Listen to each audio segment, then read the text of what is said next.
लखनऊ में हुई किसान महापंचायत के बीच किसान संगठनों ने अपना आंदोलन जारी रखने का ऐलान किया है। किसानों ने 6 मांगों की चिट्ठी पीएम मोदी को भेजी है। किसान संगठन एमएसपी को लेकर कानून बनाने की मांग कर रहे हैं।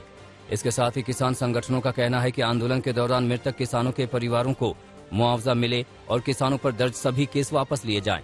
साथ ही किसान संगठन गृह राज्य मंत्री अजय सिंह टेनी की मंत्री पद से बर्खास्तगी और उनकी गिरफ्तारी की मांग कर रहे हैं। किसानों का लाभ हो जाएगा, आप एमएसपी लागू कर दो, वो किसानों के हित में होगा। लखनऊ तो एक प्रस्तावित है क्योंकि अजय टेनी यहाँ का ही रहने वाला, जिसने किसानों को जीप से मरवाया, वो यहाँ का ही है।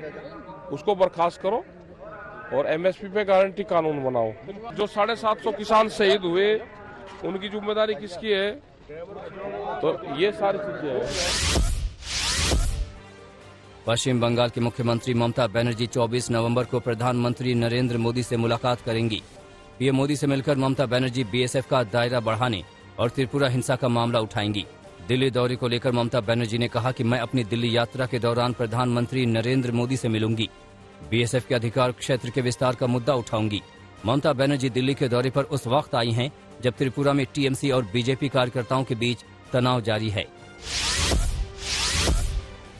त्रिपुरा में बीजेपी और टीएमसी के बीच नगर निकाय चुनाव से पहले गतिरोध की स्थिति बनती जा रही है।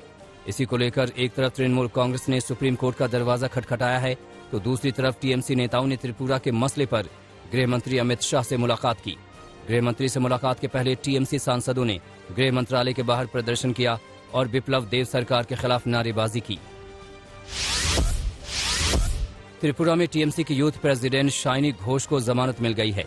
रविवार को त्रिपुरा पुलिस ने शाइनी घोष को हत्या की कोशिश के आरोप में गिरफ्तार किया था। शाइनी घोष पर आरोप है कि उनके साथ मौजूद लोगों ने मुख्यमंत्री की सभा में पथराव कर दिया और धमकी दी।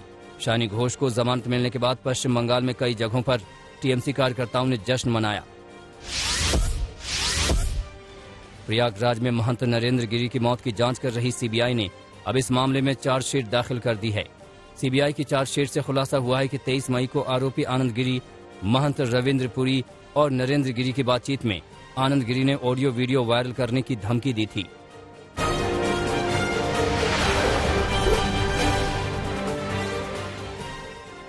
कहने के लिए तो बिहार में शराबबंदी है, मगर आए दिनों यहां शराब की खेप और शराब के साथ लोग पकड़े जा रहे हैं। ताजा मामला किशनगंज का है। किशनगंज में एक स्कूल में 2 शिक्षकों के शराब पीने का वीडियो वायरल हुआ है। वीडियो वायरल होने के बाद मामला दर्ज कर लिया गया है और शिक्षकों की तलाश में पुलिस छापेमारी कर रही है। जोधपुर में एटीएम लूटने वाले 3 आरोपियों को पुलिस ने गिरफ्तार किया है। मामला राजीव गांधी थाना क्षेत्र का है। जानकारी के मुताबिक आरोपियों ने यूट्यूब पर देखकर पहले एटीएम को उखाड़ा और फिर एक खेत में ले जाकर उसे छीनी हथौड़े से तोड़ा। पुलिस ने 7,71,000 के साथ 3 आरोपियों को गिरफ्तार किया है, जबकि 4 आरोपियों की तलाश में जुटी है। पुलिस के मुताबिक फरार आरोपियों में 3 की पहचान कर ली गई है और जल्द ही उनकी गिरफ्तारी होगी। यूपी के शाहजहांपुर में पुलिस ने 3 करोड़ की अफीम जब्त की है। मामला थाना सदर बाजार क्षेत्र का है। जानकारी के मुताबिक टोल प्लाजा पर स्थानीय पुलिस और एसओजी ने सूचना के आधार पर एक कार को रुकवाया। कार में 3 किलो फाइन क्वालिटी की अफीम थी, जिसकी कीमत करीब 3 करोड़ बताई जा रही है। पुलिस दोनों आरोपियों से पूछताछ कर रही है। गुरुग्राम में एक भयानक सड़क हादसे में 2 युवकों की मौत हो गई। मामला सेक्टर 10 का है। पुलिस के मुताबिक महेंद्रगढ़ से गुरुग्राम आ रहे 2 युवकों की कार गाडोली गांव के नाले में गिर गई, जिसमें दोनों युवकों की मौत हो गई। पुलिस ने शव को पोस्टमार्टम के लिए भेज दिया है और आगे की कार्रवाई कर रही है। उत्तर प्रदेश के पीलीभीत में एक महिला कॉलेज के प्रोफेसर पर छात्राओं के यौन शोषण का आरोप लगा है। आरोप है कि छात्राओं को प्रोफेसर नशीले पदार्थ खिलाकर उनका शारीरिक शोषण करता था। एक छात्रा ने आरोप लगाया कि प्रोफेसर खुद को अंडरवर्ल्ड से जुड़ा बताकर छात्राओं को डराता था ताकि वो मुंह न खोले। छात्रा के आरोपों के मुताबिक इस गुनाह में प्रोफेसर की पत्नी और कॉलेज के स्टाफ भी शामिल हैं। पुलिस मामले की जांच कर रही है।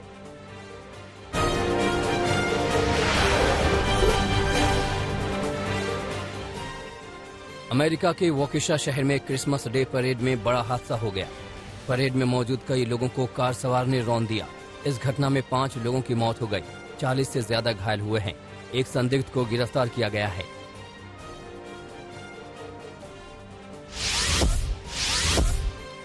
शरणार्थी मुद्दे पर स्वीडन और इराक के विदेश मंत्रियों के बीच मुलाकात हुई। यूरोप में शरण की तलाश कर रहे शरणार्थियों को लेकर बातचीत हुई। हाल के दिनों में यूरोप में घुसने की तलाश कर रहे सैकड़ों इराकी शरणार्थियों ने बेलारूस और पोलैंड की बॉर्डर पर जमा हुए थे। ऑस्ट्रेलियाई वीजा धारकों को 1 दिसंबर से ऑस्ट्रेलिया में एंट्री मिलेगी। प्रधानमंत्री स्कॉट मॉरिसन ने कहा कि विदेशी लोगों के देश में आने से अर्थव्यवस्था को बल मिलेगा। मई 2020 से विदेशी पर्यटकों के लिए ऑस्ट्रेलिया ने अपना दरवाजा बंद कर रखा है। मशहूर कोरियन पॉप बैंड BTS ने अमेरिकन म्यूजिक अवार्ड जीता है। 4 साल पहले शुरू हुए इस कोरियन बैंड के 7 सदस्यों ने दिग्गजों को मात दे दी। Taylor Swift, rapper Drake, pop singer Ariana Grande जैसे दिग्गजों को हराकर ये खिताब जीता। ऑस्ट्रेलिया, अमेरिका, ब्रिटेन ने न्यूक्लियर टेक्नोलॉजी डील पर हस्ताक्षर किए हैं। इस डील से ऑस्ट्रेलिया को अमेरिकी ब्रिटेन की परमाणु पनडुब्बी से जुड़ी तकनीक मिलेगी।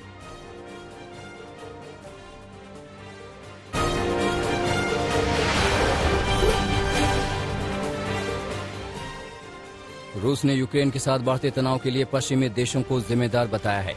मॉस्को द्वारा जारी बयान में कहा गया कि रूस का झूठा खतरा दिखाकर इलाके में तनाव बनाया जा रहा है। फ्रांस की राजधानी पेरिस में मौजूद मशहूर शाउज़-एलिज़े एवेन्यू को रंग बिरंगी रोशनी से सजाया गया। क्रिसमस के चलते पूरा एवेन्यू को सजाया गया। दुनिया के सबसे खूबसूरत एवेन्यू में से एक है शाउज़-एलिज़े।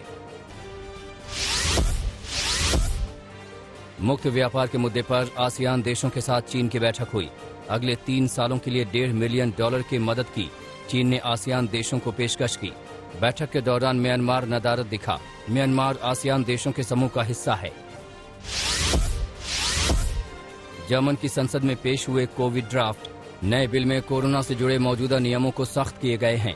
सार्वजनिक परिवहन के इस्तेमाल के लिए कोरोना नेगेटिव सर्टिफिकेट दिखाना होगा या हेल्थ पास। संसद से पास होने के बाद यह कानून बनेगा। कोरोना वैक्सीन लगवा चुके लोगों को लॉकडाउन जैसी पाबंदियों से न्यूजीलैंड की सरकार दूर रखेगी। बार, रेस्टोरेंट, जिम जाने के लिए इन्हें कोरोना वैक्सीन सर्टिफिकेट दिखाना होगा।